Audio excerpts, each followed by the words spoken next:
and he's got sweet, colorful things, and so we got distracted. Maybe way cooler than the stuff you guys are talking about is super important too. So no, it's cool. He'll get to see and meet all your bestie and bookkeeping team. Yeah, studs. The most. So now we're up to 6, right? Because we got 5 bookkeepers and Nina. So now we got 6 of y'all. Soon to be 10. Soon to be a hundo. That's right. We're gonna have 100 people. It's gonna be cool. All right, we live. We are officially live. Oh, I got to get out here and do this thing where I make it public. Wow. What do you got there? That looks so small in your hand. That's what she said. Yeah. So, I don't know. It is 6 inches though. Yeah. Oh, it seemed like the right thing to say. These guys. There we go. It took me a little bit to catch on. Then I don't know. I don't think it even worked the way I did it, but it was just like I felt like I was in a race to say it because somebody else. No, it worked. That was an appropriate use. Surprising. That's what he said. Yeah. I feel like that had that saying had a phase in a period of time. Yes. But I also don't think it's ever going to go away. I feel like that one's going to hang out for a long time. It's going to have a long half-life where it's still useful. It's still useful. And it's funnier when it gets used less. It's one of those it is. Yeah. Yeah, when you haven't heard it in a while and someone finds a real appropriate use for it, and you're like, oh. Oh, we're live. Shoot, it's a good thing I wasn't picking my nose. What's up? Do you need to pick your nose? I was you in can a tunnel. pick your nose. Yeah, you missed the whole conversation about that's what she said. Oh yeah, definitely. Yeah, I blacked out. He said that looks small in your hand. Oh, yeah, I blacked out. That's sorry. Well, you want us to go back and replay it for you, or we'll reenact it? We can reenact it. I think you got to go live though. We got to go live. Yeah, we do have a radio show to make. Jai, are you ready to do some radio show stuff? Let's do it. All right, here we go. I'm gonna give you the signal. You ready for the signal? Welcome to Happy Hour, brought to you by Best Damn Bookkeeping. Woo! Woo! Chris DeSale says, JC over here wearing them Meta Ray-Bans right now. Just going nerd mode. You do look nerdy, like a cool sort of nerd. I feel like I need a pocket protector. A total business nerd. Yeah, you do need a pocket protector. That's a good idea. Are you a contact wearing guy? I've never seen you with glasses on before. So or are you just like you got 20/20 vision and you suck? Oh, so I had contacts glasses since I was probably in 5th grade. Then contacts probably 7th grade on, 8th grade, I don't know. And then I just got surgery 6 years ago. And I tell you, if you wear glasses or contacts, the best thing you can ever do for your just forever. Go get the surgery. Pay the couple grand, whatever it was. I got so lucky I got mine free through the military. But good Lord, I'll never forget the next couple days, I'd be laying in bed trying to grip my glasses to watch TV, and I could see the TV 2020. And I think it's been 7 years now. It's got to be 7 years. Yeah. I got LASIK this last winter, not this past winter, but I think this is the winter before. I was blind as bad. I was like a -4, -4.5. If I wasn't wearing them, for sure I wouldn't be able to drive a car. I was blind as bad.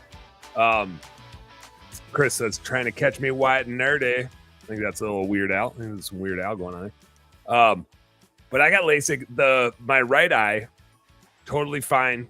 The next day. I mean, it wasn't even like a 24-hour recovery. It was like, huh? I can see that tree out there as if it's there and it's not a total blur. My right eye, immediately I could see through walls and shit. It was awesome. My left eye, when they laid the flap back down, it didn't lay down properly. And so it didn't heal properly. What are you guys whispering about over there? What's happening? I told him not to turn the mic on because we might be echoey. We'll use this laptop. Do you have the ice on your camera at least? Is the camera getting iced? It's not. What? Get This has ice got for a the new camera. tattoo. Otherwise everything is gonna be all wacky here soon. It's gonna get Is like that a new really tattoo? weird. The background is gonna start going into strobe mode. JC, I laid the ice right beside the camera. I forgot to sit down. It's already going. Oh, look, yeah, the camera's going bad. Look at, oh man, everything's going wacky. Look at that. I was saying JC's got a new tattoo. I think. Yeah, I filled it in today. Got some shading and shadowing done. And then Damn. 2 more weeks, we'll get the color done, and the ship will be Nice. set sail. Looking Yeah. good. Beauty. Thanks, buddy. Are you gonna keep the saran wrap on there too? That's pretty cool and shiny. I'm gonna save it till I need a sandwich, and then I'll take it off. Oh, good idea. Good idea. Maybe I'm not like the biggest tattoo guy because I don't have cool biceps to put them on, but maybe I'll just saran wrap my arms as if there's a fresh tattoo under there, and that'll be my shtick. Have Every the bit of kids that. like draw with you on permanent marker. Oh yeah, they can just write on the saran wrap, and then I can get like a new tattoo every day. There you go. Yeah. Cade, then remember Cade your- said what's up. Cade was at the event Dan and I met at. Oh yeah. What's up, What's Cade? up, Cade? Thanks for checking in, man. I was saying if Dan was gonna get the tattoo, you got your family emblem right on your jacket, Dan. That would. Oh be yeah, I nice. could do the Plata. I could do the Plata logo. Oop, I gotta turn this down. That's it. Turn that down. Yeah, I got the Plata logo for smart cookie, tough cookie, problem solver with the cookie in the middle. I could get a tattoo of the cookie. Brad Williams in the house. I got an announcement about Jai. We did the thing where we both clicked on the thing. We did that. But bam, it's Okay. Click Wars. I got a cool announcement about Brad with Brad. I just saw that. Yeah, Brad's in the Yeah, mix. that's Brad's in the mix of an announcement that I shall make. ladies and gentlemen, we have an important announcement to make. Brad Williams, come see how good I look. But so my LASIK, the right eye see through walls like the next day. The left eye never and I noticed it even because you're awake when they do the surgery. Like they laid the flap down and they were just fucking with it a whole bunch. And I was like, this can't be good. The right eye they did first, and it was just like bloop, bloop. I mean, it's astounding how fast the procedure is. It's like, what? You guys are done? Like, it definitely wasn't a minute. You did They two help eyeballs. you up, and you get all stressed out, and then you're done. It's like, what? Yeah. That's it. It does feel weird when they put the numbing drops in your eye, and you're like, this feels so weird to blink. Like my eyes are moving in slow motion, and I can feel everything, but yet they're numb. Like it's the most feeling numbness. I don't even know how to describe it.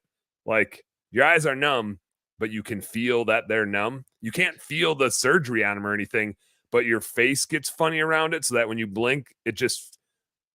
And here's my assessment of it. I'll get to what my fallout of my LASIK. I'm not trying to deter people from LASIK. I'm with JC. I think it's great. But you blink so effortlessly, and you're so conditioned. Like Angela just blinked. She probably didn't even realize she did it. You don't feel it, right? But once you have those numbing eye drops in, you feel it because it's so different. Like it feels so different. So that's what I mean. It's like the most feeling numbness. You're so aware that you are numb. Like normally when you get numb, you're numb. So you don't feel it. But in this case, you're numb and you can tell every time that you blink because you're like, that was a weird feeling blink. But it's okay because then they put you on the thing and they like hold your eye open like this. Yeah, And then you're like, oh, I guess I'm not blinking at all. It's But like totally cool. Yeah, that is a weird feeling because you're like, I want to blink. It's like when you're at the dentist and you have to swallow or they say something that you want to respond to, and you're like,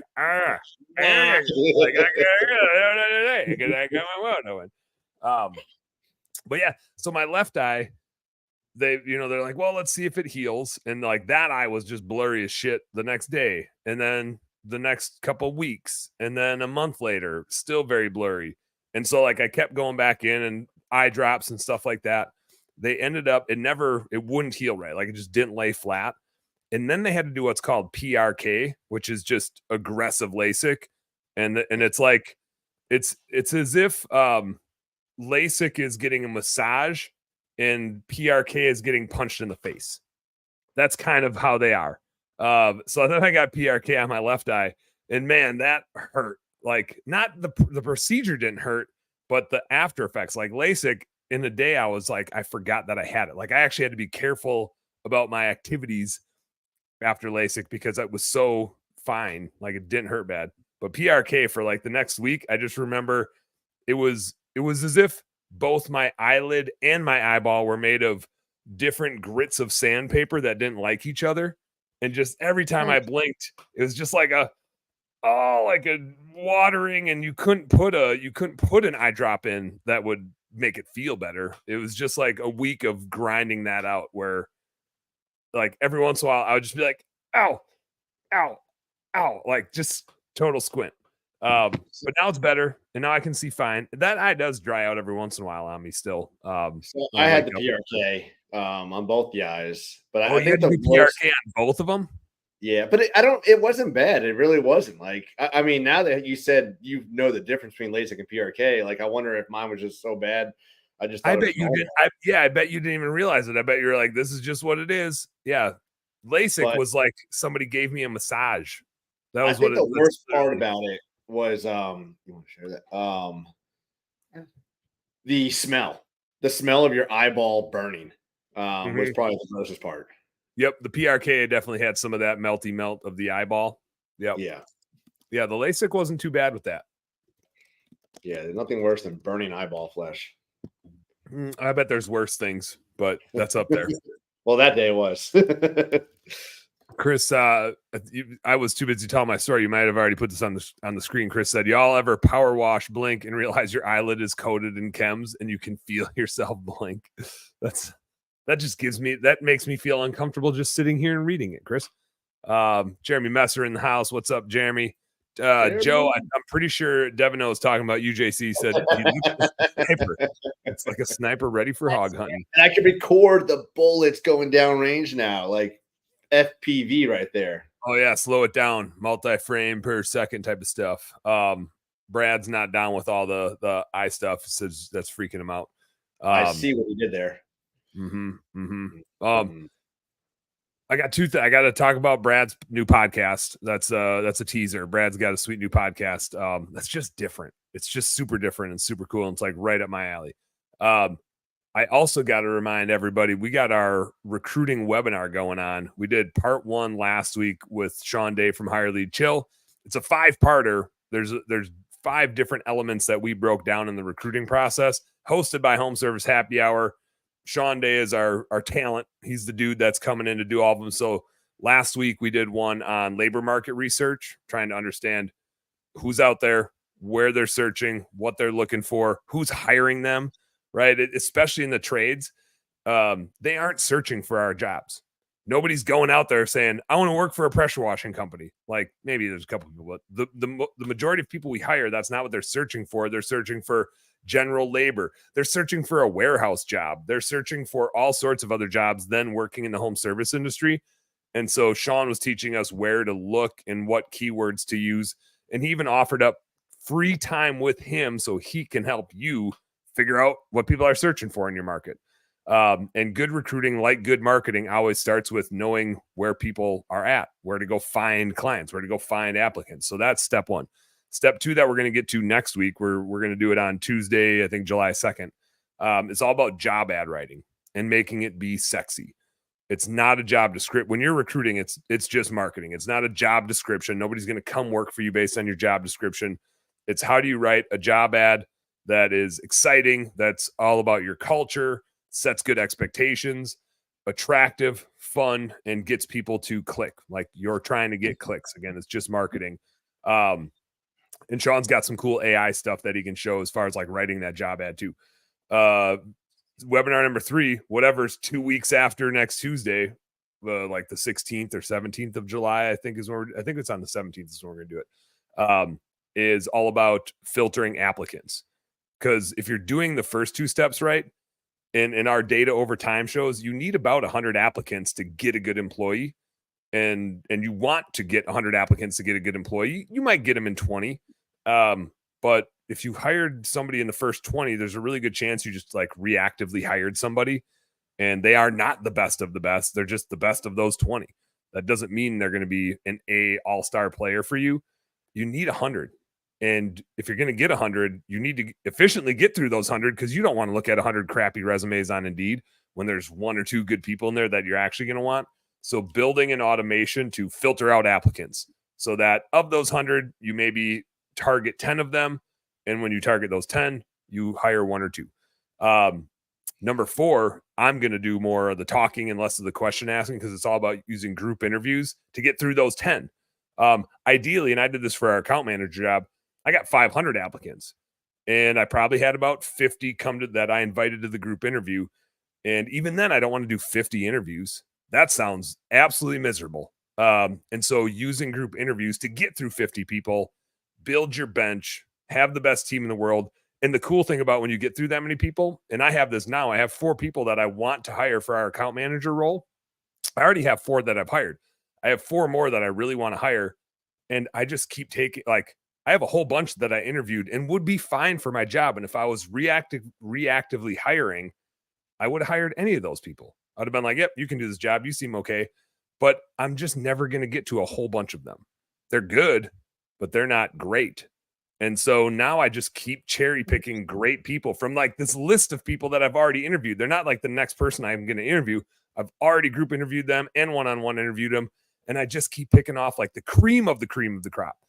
And the minute I even like have less, like now I'm down to 4 that I really want to hire, I probably need to start recruiting again and keep building that hopper. Keep like, if you can just always proactively hire and make sure that you have a huge list of amazing people waiting to come work for you, your business is going to be so fun to run. So I'm going to teach all about that in group interviewing and how I do that. And then the last video, the 5th part of the webinar is going to be, how do you keep them? How do you build that hopper? How do you engage? How do you build a culture so that you can keep those good employees? Because if you keep your good employees, it's really easy to keep your customers. Like marketing is way easier when you have the best team in the world selling stuff. Like you don't even need to sell anything. The stuff sells itself. You just need to keep executing. So 5-part webinar series on all about recruiting, all the different steps in it. Sean Day, the man, the myth, the legend from Higher Lead Chill, who's not on today. I don't even know where he's at. He's probably doing some sweet softball stuff with his daughter. Denise checking in. What's up, Denise? Trevor Williams Steele. He's a 3-name guy. Totally a 3-name guy. So what's up, amigos? It's a good thing he's not like the 3rd. Yeah, that would be obnoxious. That'd be super obnoxious. I didn't realize he was Spanish. That's pretty cool. He had to talk about last night. He learned a little bit. Yeah, that's probably what it is. That's probably what it was. So that's announcement number 1. I have 3 announcements. Announcement number 2 is we're gonna have a sponsor for the show here. It's in the works. I'm trying to line up an episode to have them come on as like the flagship sponsor, and we'll like do a feature episode. Probably mid to late July. We got to like button things up. But that's going to be pretty sweet that we have a sponsor. And I had like 2 other ones come to me and try to sponsor the show besides, brought to you by Best Damn Bookkeeping. But that's just me. Like, of course I'm a sponsor of the show. It's my darn show. And of course, Angela and JC, Unique Genius Virtual Assistants, like they're as much of a sponsor of the show as anybody. Cause they're just like the standard. They're just here and they help make the content. But somebody's going to like pay for us to talk about them. I'm weird about this sort of thing. I had 2 other people try to give us money to help pay for the show, and I just turned them down. I just don't care that much about money to like support something that I'm not super passionate about or that I haven't used. And so that's not a weird thing. That's just like integrity is super important to me. And so I don't want to promote something that I can't say that it works. I can't say how good it is. And if I'm going to like refer anything, I got to be like really passionate and excited about it. So I've got something that I've used a bunch and I get to use a bunch in my business. And now I get to talk about it a bunch. And you guys are all going to get to use it too, if you choose to use it. Busch Light sponsoring you? No, I still like beer is probably the one thing where my bar is super low. If any beer company that has anything drinkable. Now, if it was a Smirnoff thing, if they tried to sponsor me, I'd probably be like, nah, I'm not much of a bitch ice sort of dude. Whoa. Yeah, I don't no icing around here. I've got some in the fridge though. If you come ice fishing, I'll have some bitch ices for you, JC. Yes, I got all the fruity flavors. I got all the fruity flavors here because Seth Goldberg had bought some so that we could ice each other in the fish house, which I just thought was a terrible idea. And it was because did you get down on one knee? They did ice me, and I was like, look, I'm not 12 anymore, so I'm just not going to play your peer pressure game. I will drink this, but I will drink it on my terms, not your stupid icing terms. So I did drink it, and it tasted like shit. But if it was a beer and it was at all drinkable, like, sponsor me up, bring it. Like, I'm not super partial about that. I'll drink them all. But if it's a software or a marketing thing or anything like that, and it's like sponsoring the show, it's got to be something that like that we can dig. So we got one, and we're figuring it all out, and so we'll get them going hopefully in July is kind of the game plan. So that's gonna be super cool. Tons more to come about that. But now I saved this one for the last because it's super cool. Brad Williams, Structured to Grow. I don't have Brad. If you're still watching, chime in the comments so I can get this right. Or jump on. He is like hosting a podcast where it is business lessons, but it's a fiction podcast. It's like storytelling and business woven in. And this is me. I just can't. I think I burned out all of my desire to read businessy stuff when I was in college because I like had 3 majors and then I did the CFA program. Here's Brad's in the house. So I'm not in love with reading business content. Now, I love making business content, but you can probably tell by the way I do this show, this isn't like a let me tell you what to do. Here's how to do it. Like, this is all about entertainment and weaving in business lessons. And I love that type of content. Like, that's the content I dig. I can get behind that. If we were just sitting here saying like, here's the content on how to do this and how to do that, I get really bored with that really easily. So I like the storytelling, the fun sort of stuff. So Brad's podcast, Unhinged, let me get it right. And Brad, you can throw in the comments in here, like I said, so I don't totally botch this. It's got a cool picture. Can't really see it, maybe. Oh, wait. It's called Unhinged. My Salesman is, I think, the sponsor of the podcast. Unhinged season 1, Lost Picket, with Matt Warner. I'm just reading the thing. It reminds me of there's a cartoon, Archer, maybe. Like, that's what I thought it was at first. Yeah, it looks like Archer a little bit. Yeah, okay. So crazy. Yeah, you're not losing it. It's www.unhingedfencepodcast.com. And there's one episode out right now. I'm following it on Apple Podcasts. But it's like a 15-20 minute episode. I assume it's storytelling and it's going to keep building. But it's a fiction business story. And I love that sort of stuff. I like the E-Myth is one of my favorite business books because I can read it because it's written for dummies like me that can't read businessy content. Brad says, I loved Archer. This is a little more family friendly. That's good. That's good. And it was good. I listened to the first episode, like the voices were good. The story was interesting. I don't even know. This is going to sound stupid. I don't know why I liked it, Brad. I don't even know why I liked it. I was just like, this is interesting. Now I need to know what happens next. I need to know what happens in the middle of Nowari. They go to a town in, Angela, you're going to love this, a town in Nebraska, in the middle of nowhere, Nebraska. Middle of nowhere, but it's spelled Noware. And then the townies all say it's Nowari. Now I'm saying too much. I'm giving away too much. Go check out the Unhinged Fence podcast for some business entertainment fiction form. Super fun. Super cool idea, Brad. Super cool. Congrats, dude. That's awesome. Awesome. Entertainment. And I love those entertaining podcasts. Like, I wouldn't listen to myself, but when somebody was listening to them at a place, like the murder. Yeah. Mystery. Marty used to get into one of those. And I was like, what are you listening to right now? Can we listen to it together? Can I listen to it? Like, it's just always super interesting. The storytelling side of it. Brad said, quotes, we're not nowhere, we're somewhere. And that somewhere is nowhere. Nowari. It reminds me of, I remember back in the 90s before Audible, like my grandparents would get freaking tape cassette books, and my dad, when we traveled from North Carolina to New York, and we had to listen to like the old school book, like gun tape. God, that was awful. But it just they've gotten a lot better. Like the readers have gotten. I mean, that's Oh yeah, Yeah, especially when the author is actually yeah. reading When too. the author's Or actually chimes reading in. it, yeah. Mhm. Yeah. I dig it. What you got there, Dan? Are you still on whiskey coke for? It's a whiskey and Coke. I put it whenever I have my drink Wisconsin Bleed glass up here. Once it's like springtime into summer, the humidity is so high that the glass just sweats, and I end up with water all over my desk, and then that sucks. So I went with the old thermal here so that I don't have a puddle on my desk. That's the definition of drinking responsibly. Nice work. Mm-hmm. It's not drinking responsibly. It's drinking Wisconsin Bleed. Sounds very similar. Maybe I don't. They're kind of the same thing, but also kind of very different. Like if you drink Wisconsinably, that implies there's a little bit of a lack of responsibility involved. I would assume that would be your. I don't know. I'm from Wisconsin, so I feel like I'm too close to it. Like to me, it just feels like home. From the outside looking in, you guys might be like, "Oh, if I hear drink Wisconsinably, then I assume you're a total alcoholic." That probably would be a fair assessment. Joe says need to add bourbon at our bourbon. Need to add you to our bourbon group. I think I'm in the bourbon group.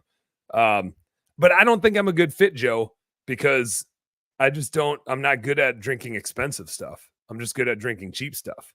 We got to hang out with Joe last week up in Raleigh at yeah. Christmas show. That was pretty fun. I'm a little jealous. Brad, if you're still on, Ricky wants to know, is your podcast just on Apple?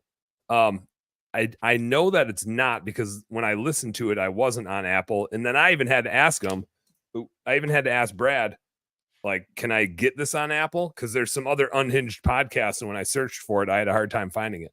So I had him send me the link. But it's out there on other podcast platforms, but it's brand new. So you might have to do some searching for it. We need to show you, Dan, some footage of JC. Joe and I were laughing so hard we were crying. JC was doing at the game night, go-karts, all kinds of things. There was a virtual reality, and they were bow hunting zombies. Oh, interesting. Oh, dude, it was so much fun. Like you got your little joysticks, and you had to like pull the bow back and everything. Yeah. But video footage of it looks like they're ballet dancing. Share it, please do share it. Yes, I gotta see that. There's 6 of us in there just moving around constantly. Like in the VR, can you see each other? So you're like playing amongst each other. Oh yeah, and it was like a, I don't know, maybe a 15 by 20 space, and there were 6 of us the second time we did it. So like you could see them, and like you could see them pull back the arrow, and as you're trying to move and go around them, like I'd literally just be ducking. Oh yeah, you're like trying to get out of the way of their virtual arrow. Shot with an arrow. But you think that it would look like, like you're really shooting a bow and arrow, like fast pullback, strong pullback, release, strong release. No, it was like this. I think Joe sent it to me. If he sent it to me, I'll throw it to you. Yeah, like they're playing the violin. They're playing the violin. And their feet, the movement of their feet was like they were pas de bourrang around instead of like. Oh yeah. Okay. I'm envisioning tippy toes and ups and downs. They were on the thing. They were on the thing. Then the platform thing. It's too fun. Joe said Raleigh was a blast. JC and Angela crushed it, and yes, I was in tears with zombies. Trevor said there was a clear winner in the group. BTW. Was Trevor the winner? We won't talk about it. Yeah, he's from South Carolina. It's just all he's saying is that it was clear that there was a winner. All right, Joe said he sent it to me. I'll check it out later. We'll keep that one private. We'll keep that one private. All right, I'm through all my announcements. It only took 30 minutes. And it's time for a break. That's about par for the course. We gotta do a little commercial break here. Play us out, Jai. We'll look at. Damn, Jai, he was on that music. We'll be back with a little more. Yeah, we'll be back. See you in 2 minutes.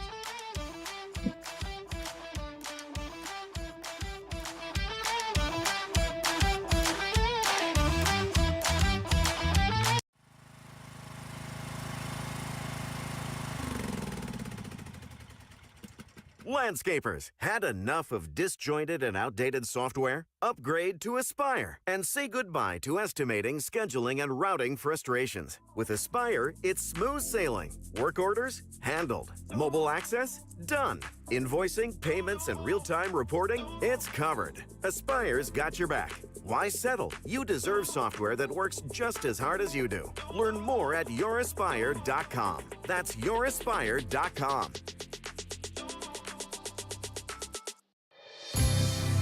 You're listening to Turfs Up Radio, the only radio station of its kind dedicated to the green industry. Now you can even ask Alexa to tune you in when you're home. True Fuel is a high-octane fuel precision-engineered for your 2- and 4-cycle equipment. They use the most advanced synthetic lubricants and stabilizers in an ethanol-free fuel, improving performance, protecting your equipment, and saving you time. That means easier startups, smoother idling, and quicker trigger response, plus extended life for all of your equipment. True Fuel is ready to use and easy to store, helping your operations be more efficient and reducing maintenance costs. We at Turfs Up use True Fuel because we know it works and we know it's the best option. Check out TrueFuel50.com to learn more. That's TrueFuel50.com. From the East Coast to the West Coast and around the world, here's to all the women in the green industry. Turfs Up Radio, your industry, your station.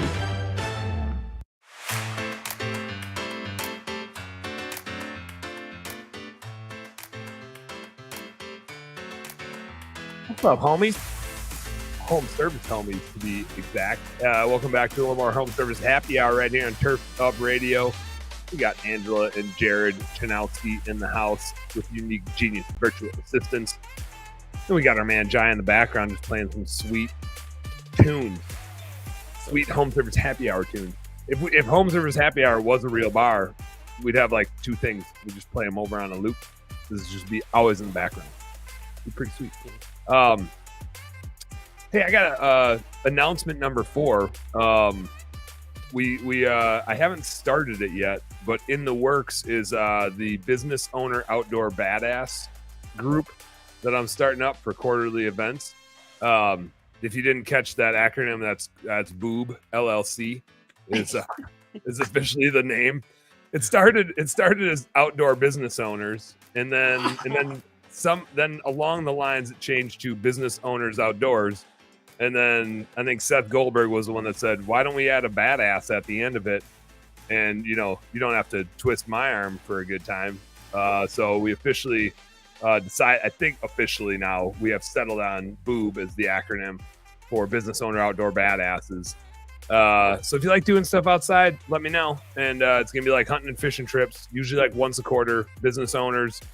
It's going to be like a mastermind with no agenda. We're just going to get together and hang out and replicate the part of conventions that we all love the most, which is hanging out with business owners, talking smart, doing cool stuff. So we're just going to go do that. And that's it. Hunting, fishing stuff, 2-3 day, whatever. Probably, I envision there will be an ice fishing trip in there once a year. There will maybe be a Boundary Waters trip in there in the summer. If Joe's still on here, we can probably twist his arm to get us all out fishing on the East Coast. And Jeremy Jennings, I bet we can get him to take us out fishing on the West Coast.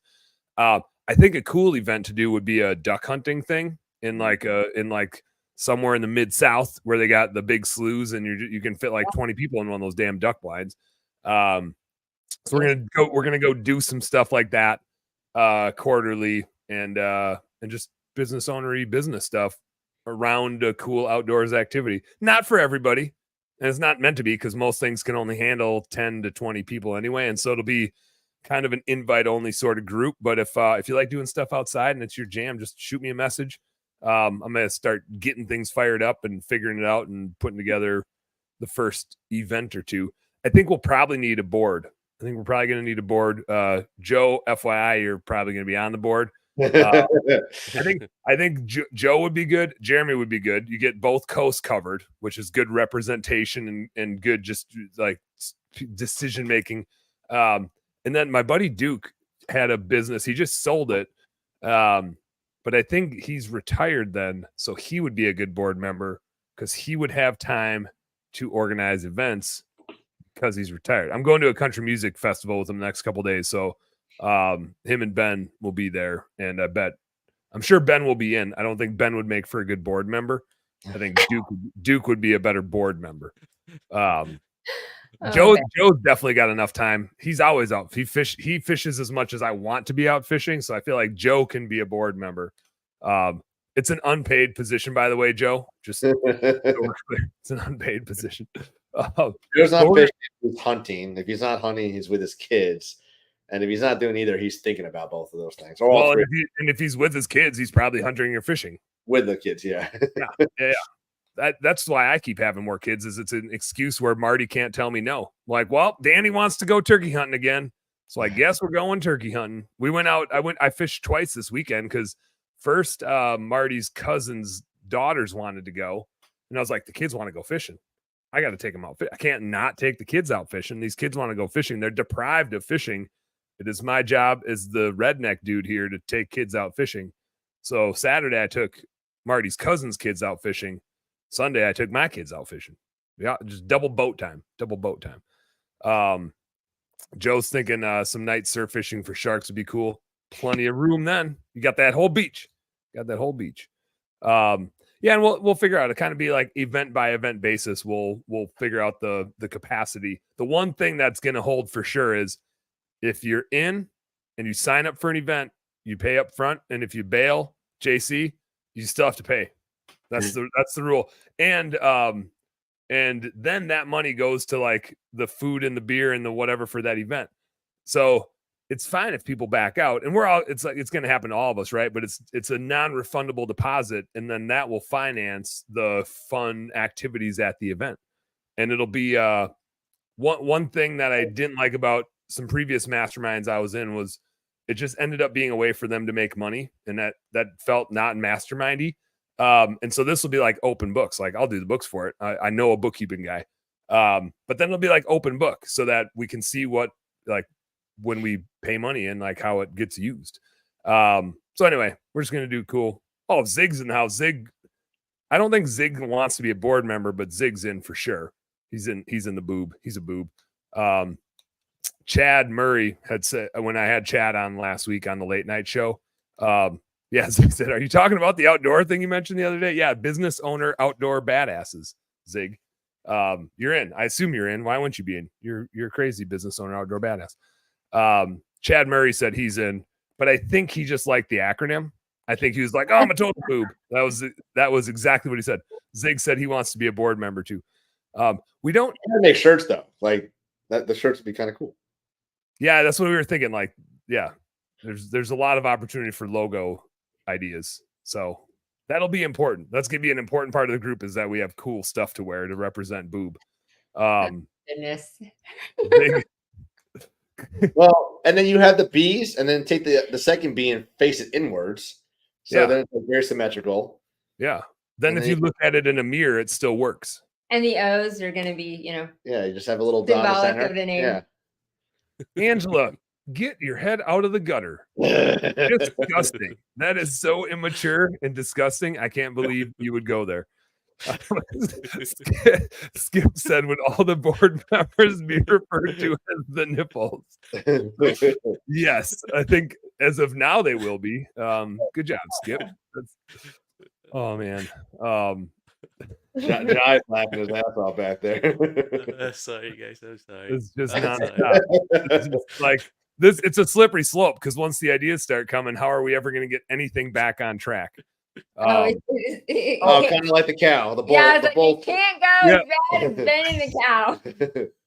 Yeah, we made a whole episode on Ben's fake bull jerking off business. So who knows where we're going to go with Boob LLC. Zig just gets excited when he sees Skip. Every time Skip sends him a monthly P&L analysis, Zig sends me a screenshot of it and is like, I fucking love this guy. And sends me like a video of the thing. No one gasses me up the way Skip gasses me up with my monthly books. Yeah, it's a pep talk. It's a high five, pat on the back. So yeah, Boob LLC. We'll get that thing going and start getting some events in the works. That'll be a ton of fun for sure. Ice fishing this next year. And the cool thing is this is the thing I was thinking about is every time I do an event, I buy some gear, ice fishing gear. I bought a couple poles for this Boundary Waters trip that Cole Sycophus broke the first morning, like both of them, just snap. I was like, okay, that's cool. But now it can be a tax write-off because it can be bought by the boob. So now we have an excuse to buy more hunting and fishing stuff. That's pretty cool. But that's not what this episode is about, even though that's a cool thing that we got in the works. This episode is about the summer slowdown, which is here. It's like happening right now. JC, are you seeing a summer slowdown? Are you feeling some summer slowdown out there in North Carolina? Hard and fast, man. Usually we get to about Father's Day, and this year they pumped the brakes right after Memorial Day. Really, right after Memorial Day? Yeah. Damn. Could be the election year slowdown, or do you think it was more weather related? Like you had an early spring, so the demand just got pulled forward. No, just fell off. Yeah. And honestly, I mean, this year, I hate saying the word, but there's so many people out there offering the services for so little. Yeah, it's saturated. It is so saturated out here. Joe will tell you up in Raleigh, he's probably worse than I am down here, but it's just everywhere you turn, you see a new rig, or you see a rig on sale on Marketplace right now. It's absolutely insane. Yeah, and it's always that flux is just. It's like the tide, right? It's like up and down and up and down. You get a bunch of new entrants, and especially you get it right when a recession starts because everybody's like, I'll start watching some YouTube videos and start my own business. And then within a year or two, half of them are gone. Yep. And so you get this like up and down and up and down. The benefit is there's a bunch of cheap equipment for sale. Yeah. And so that's kind of nice. Sadly, it's usually just cheap equipment though. Like nothing I would buy. Yep. Or there's also like client lists for sale. And so sometimes you can scoop that up cheap. And that's a great way to acquire clients when marketing doesn't work as well, is you go scoop up a client list and pay a % of sales for it. Giddy up. Same as marketing. Joe said, we just Lord. had someone bid against us on 82 homes. They won at $42 per home. That's not even Bush Light money. No, that's incredible. That doesn't pay for the labor or the chemical. $3,000. That's nuts. And that's the guy that's going to go out of business because you can't do that and run a business because there's just no money left. So that guy's gone. That's not even a business.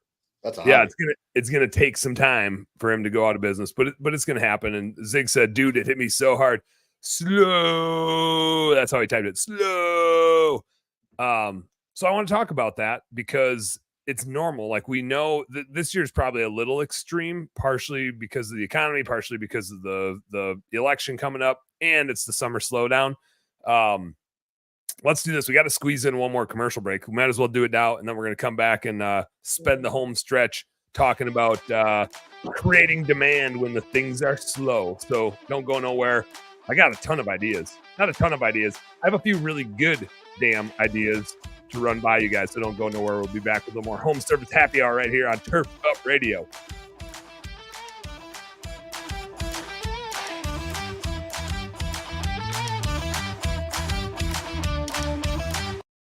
Get ready to abandon gas with Crest Commercial. With insane power and extreme longevity, the era of batteries trailing behind gas engines is over. With the Crest revolutionary 8-minute cyber system, Crest Commercial landscape tools provide the same power and performance as their gas-powered counterparts, as much as a 2-stroke engine. Plus, the Crest 60-volt CyberPack batteries charge in 8 minutes or less. Professional landscapers can finally make the switch to battery without sacrificing performance, power, or runtime. Crest, it's the only choice to replace gas. For more information or to find a dealer near you, visit Crest.com. Creating art from darkness.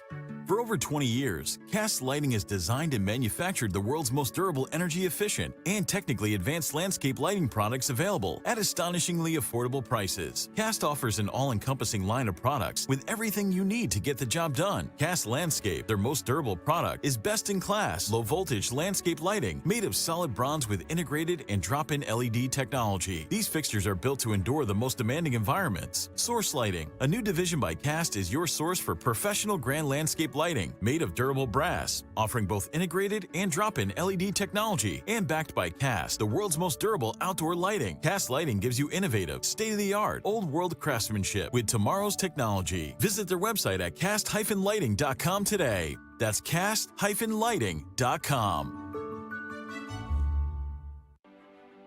Having issues with your maintenance schedule? Want better routing and ability to track your vehicles when they leave the shop? Do you want to reduce your liability exposure with your vehicles that are moving billboards on the road? GPS Fleet Consulting uses cloud-based dashcam monitoring and can easily track your vehicle maintenance using real odometer readings. GPS Fleet Consulting can also assist you with live phone support and email support with guaranteed same-day responses. Yes, same-day responses. Stop wondering where your trucks are and start managing your fleet with GPS Fleet Management Systems. For more information, visit gpsfleetconsulting.com. That's gpsfleetconsulting.com.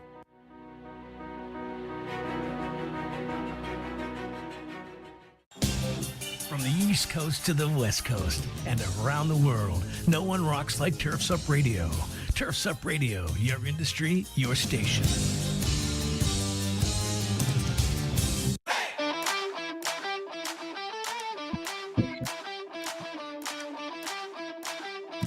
Apparently, Angela's not listening. What? Just behind. Still off my game today. Yeah. Still excited, though. Still all smiles. Still all smiles. All right, business nerds, especially JC. He's super business nerdy today. We're talking summer slowdown, what to do about it, just different ways to approach it, and it's like a real thing. There's some other stuff going on this year with the election and just what the economy's doing and all that stuff. So it feels a little bit different, but we've been collecting this data for over a decade that July and August for us up in Minneapolis, Minnesota, is about a 50% drop in demand. Oh, go for it, Angela. Yeah, you get a real bad headache doing that. You got these are my readers. Oh, those are your readers? That's super nerdy. Good. Yeah, you definitely need to look over the top of them for sure. Oh. That ages you like 10 years then if you look over the top of them, because only old people do that, right? I am older. I am a lot older than all of you. Let's not talk about it, right? Not bad. 3 years of the So it's normal that we're going to hit this slowdown. That's a thing that we always see. One of the things that I have found in the data, just to give you some hope, I'm going to give you some hope right now. Conversion rates don't change. If you look at sales data over time, looking at the summer slowdown, the conversion rate of your leads generally isn't a whole lot different, which tells you one thing that's super important to know, which is people are still having the same propensity to buy. The difference is they don't have the same propensity to search. They're not Googling for pressure washing or window cleaning or maid service or whatever it is. It happens a ton in exterior services, but it happens in all industries too, that you have these things. And if the conversion rate goes down overall in these seasonal swings, then you generally know like it's a real industry thing going on, and there's less propensity to buy.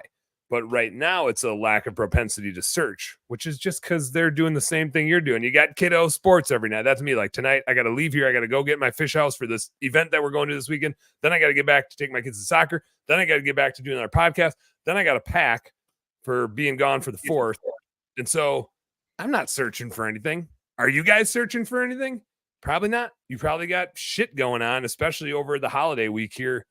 And normally in northern states, it doesn't start Memorial Weekend. It starts July 4th. Like this week into next week, demand stops, phone stops ringing. And again, it's not that people aren't willing to buy. The world didn't change that much in 2 weeks. It's that they don't think about searching for stuff. But if you can get in front of them, their propensity to buy is still the same. It's not that they're not willing to buy. It's just that it's not top of mind. And so you can't just rely on digital ads and things that require them to search for you to get business. You have to go to them. So there's a lot of ways to go to people. Here's a few of them. Yard signs work, right? They might, again, like you're not quite going all the way to them, but you're getting in front of more people versus waiting for them to click. So that's a halfway there. You can get in their mailbox. We know that's pretty expensive to do direct mail for a lot of people. It depends on your average job size. If your average job size is over like $2 to $3 grand, direct mail starts to make more sense. If you're doing in holiday lights too, holiday lights, it can work because you have a sweet picture to sell. And that makes the value. It's hard to do postcards if you're doing pressure washing or window cleaning and things that are less than 1,000 average ticket on in a lot of cases. Direct mail can just get too expensive. But generally you can at least get in front of them, right? They're not searching, but you can get in front of them. If you can get out of the mailbox and get individualized attention, that goes a step further. So like a door hanger. I mean, Pat Clark used to always talk clip flyers, clip flyers, clip flyers. I don't hear as many people talking clip flyers anymore. But that's another way, right? You can just like get out and get individualized attention if that's a thing that works in your market. Door knocking. We like everybody knows that it's a thing, and everybody knows that the data says that it works. And yet very few people do it, myself included, because I don't like it. But if my life depended on it, my business depended on it, I'd go figure out how to door knock because it just works. And again, you're just getting in front of people. People are at home. There's different reasons they're at home in the summer, but like their kids are at home. And so like they maybe work a day or two from the house, and the world has changed where just more people are home than used to. I work from home every day. That didn't used to be the case. My wife works from home 2 or 3 days a week. That didn't used to be the case. More people are working from home. And so door knocking is even better than it used to be for that reason. One of the things that I talk about a lot with my coaching clients, and I've had this conversation legit 3 times today with different people, which is there's no rules against like putting stuff on people's doors. There is rules against like putting stuff in people's mailboxes, right? Like I did that once without knowing that there were rules against it. When Marty and I were looking for our first house, we put like some letters in people's mailboxes, and the post office called me and let me know that that is a federal offense and I could go to jail. And I was like, well, I didn't know that. But it makes sense. But they're generally, unless like there's a city ordinance, you can put stuff on people's doors. And like a door hanger is cool, but everybody that sees a door hanger knows that it's marketing, right? If there's a thing hanging on your door and it's got the little hook, immediately people know that it's marketing. One thing that I see, and I had one put on my door this week, it was for a driveway, like a blacktop ceiling company, a letter in an envelope, and they use bright paper to get your attention. So it kind of looks like a utility company letter in a way. You're not going to not look at it. You get individualized attention. And you can choose your approach with that. You can do a whole bunch of different approaches. One of the ones that I like, and I was talking about this with some of the guys that I coach that do landscape lighting, is when you're boots on the ground. Like, and the reason why this works in the summer, by the way, let me back up for a second. The reason why this more like hands-on boots on the ground approach works is because you have time. The business is slower. And so your crew has time. You have time. When you have time, that is the thing to do sales and marketing with. It's not always just dollars, right? It doesn't make sense to go run a bunch of ads to market to nobody because they're not clicking on stuff. So now like go get in front of them. You've got time to go get in front of them. A great way to go get in front of them. And part of the benefit of going and getting in front of them is you get to see their property. It's not Google Maps. Like you get to go see the damn house that you would do work at. And so depending on the service you provide, you might even be able to write a quote on that damn letter while you're standing in their driveway. You might be able to make them an offer while you're there. So maybe you door knock, maybe they answer, maybe they don't. Even if they don't, you can still leave a letter or a postcard with some sort of offer, deadline, call to action. And you can have different ones for different reasons, right? For my landscape lighting guys today, what we're talking about is have a letter for, hey, I see you have you already have a landscape lighting system in place here. JC, this is a good one for you.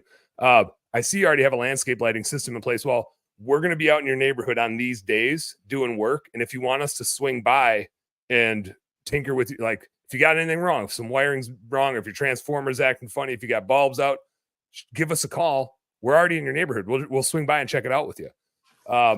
Like now they're inviting you to come check out their system, right?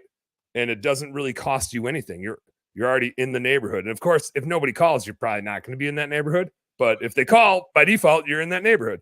And so you're not selling anything. You're just offering help, right? And you could put a similar letter out on somebody that doesn't have a system and say, hey, we're in your neighborhood, working on some systems in the neighborhood, doing some maintenance stuff. And it saw that you don't have a system. So if you're curious at all about what it would look like, or how, like if it's worth it and what your property would be like with it and why it would be cool, we're out here. Just let us know a good time to swing by and we'll swing by and talk to you about it. And so it's a really like non-confrontational way to go build your list, see who's interested. And again, like the one thing that you have in the summer in this next 2 to 3 months is you have time. And so use it. Don't throw money at marketing when nobody's clicking on stuff. Throw time at marketing and go get in front of people. Again, there's a whole lot of ways to do that with yard signs, with flyers, with door knocking, with letters on the door. What works for you, what works in your market is not what works in everybody else's market. Door knocking might work great for you. It might not be for you at all. And either of those is fine. But I'll tell you what's not fine is complaining that nobody wants to buy and not doing anything about it. That's why businesses suck at recruiting, is because it's way easier to complain about instead of build a good recruiting system, which is why Sean and I are doing a webinar. So you don't have to complain about it anymore. But same with summer marketing. There's people that want to buy. The close rate doesn't change. So we know their propensity to buy is the exact same.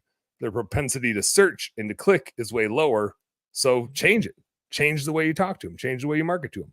Go sell some stuff. You know what I want, and I've been trying to find one for years. Well, probably 2 years now. Is like you said, they see the door hanger, they know what it is right away. You see the envelope, you start wondering what it is. Oh my God, they're going to shut our power off again. You never know. But one of those sticky pads, like a sticky note, but like that one, the same length as a door hanger, because when you stick it on there, they're thinking UPS or postal, things like that right away. But then have the space in there for the house wash, the roof, the driveway, like your core services that are easy to quote while you walking. Look up Zillow real quick, get your square footage, and put it right on there. Even if you just put one on there or two, but it's handwritten on there, and they see that, and now they're like, oh, okay. Instead of it all just being like, oh, call now and save $50 when you book by next week. Like, no, you wrote that in there, so they're like, oh well, all right, maybe it's a real price. It's a real offer. Because and even $50 off sounds cool, but what does that mean? Right. $50 off what?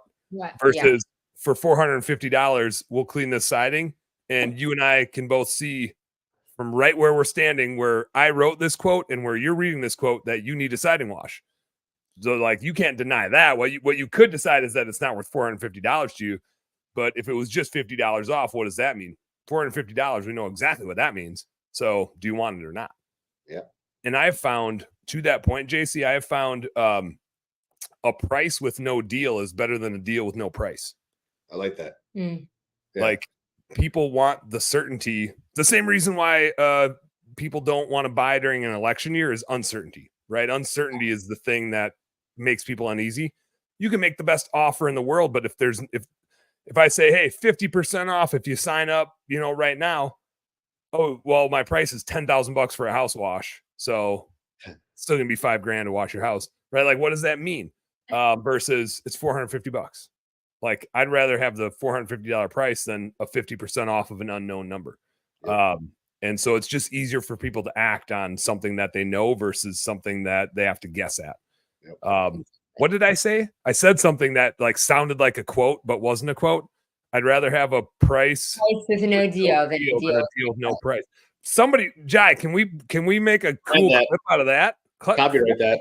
Damn, son. All right. That's a good one. Yeah. We can use that. So we can use that. What you're saying in door knocking, this has been true in other industries that I worked in businesses, is in seasons, like you're saying, people right now in home service industries, people aren't searching. And that's true in different seasons of the year in different industries, like holiday time for some industries. And in seasons, this is a lesson I learned, I don't know in which one, but in seasons that people aren't searching, you have to sell and not market. Like, it's not like, don't turn the marketing completely off. We know that, just like the never turn the recruiting completely off. But instead of trying to market when people aren't searching, you have to get your like boots dirty or whatever and go out and sell. Like, you have to pick up the phone and make calls either to your clients or cold calls. But you can pick up the phone and call your existing clients or knock on people's doors. Like, you have to do the dirty work of going out and selling when people aren't searching. Yep. And if Michael was here, he would have scolded me because I skipped over the most important thing to do, which is you have an existing client list. This is when you use them. Don't get your existing client list up in April and May. Like, that's when that's when you're going to be busy with new clients. Use that client list of yours in February and March and in July and August when things are really slow. That's when you go back to your client list. And again, it seems like a great idea to make them an offer, give them a price. And that's more guaranteed to them. Say like, hey, if you get, and it can feel like an offer, but hey, if we can get on the schedule this week, here's the price. That might be your normal price. It doesn't even need to be discounted. Just if we can get on the schedule this week, here's the price. It's a true statement. There we go. I also like, and I'll wrap up with this, but if you are marketing to existing clients, it's way more actionable if you say, hey, you've got a $50 credit on your account that expires at the end of the month. Do you want to put that to use versus, hey, $50 off if you sign up for a service? Yep. If they have it and they're about to lose it, it's the same thing. They're just way more likely to put it to use somehow than, oh, I got to sign up for something to get $50. Like, oh, if I don't sign up for something, I'm going to lose $50. It's the same thing. It just feels different when it's framed that way. And then they're going to say, well, where did I get a credit from? Oh, you got the existing client credit. You got the repeat client credit. That's a credit that gets put on in the summer months when we're slow. And so it expires at the end of the month here, but you get it. Like, you're a repeat client. You're a VIP. We want to do work for you. You get the price that nobody else gets. You'll get people though. We did that before. We said it was a referral credit, and I like that one. The repeat client. That one's a little easier. But they're like, well, I don't need it right now, so just go ahead and mail me a check. We're like, no. It's a credit. Like, you're not going to get the money. Like, it just stays here. It doesn't leave. It's an expiring credit. It's not a gift card, right? It's not a $50 gift card. It's a coupon. Yes. Coupons can expire. Gift cards can't. This ain't a gift card. This is a coupon. There you go. You got all kinds of. I'm just hitting quotes today, baby. Bam. That's it. That's all we got. Play us some music, Jai. I gotta get out of here because it's the summer. I don't have time to search for shit. I gotta go get my fish house for our country fest. I gotta figure out where my kids are. I think they're in the house somewhere. I think Grandma Darlene dropped them off here. We got soccer jamboree. We got another pot. I should probably feed my kids. I gotta feed my kid. We got soccer jamboree. We got a pack for being gone for a week and a half. Again. No show next week? We might do a show next week. I'm gonna bring all my stuff with. Yeah, we can do a show next week. I got a sweet tank top, American flag tank top with a big ass bald eagle on it. Like, the whole thing is a bald eagle. I'll be wearing that next week because it'll be the 3rd of July, I think, next week. We got an outfit for you. All right. I got tonight. I got Jonathan Cromwell on, who scaled the maid service business. I think he still owns it, but he also has a football coach. I'm gonna get this wrong. He has an app that football teams use to keep track of all their data for their players, like for competitive high school football. Super cool business that he started. We're going to dig into that. He's got all sorts of stuff going on. Super cool dude. I bet he'll have a couple beers with us because it is home service happy hour after all. You guys know what to do. Work smarter and harder. Go sell some shit, you guys. Yeah. Boots on the ground. Go sell some shit. Maybe not next week. Nobody's going to be around next week. The week after that, go sell some shit, or the rest of this week. We'll catch you guys tonight on the late night happy hour. Peace.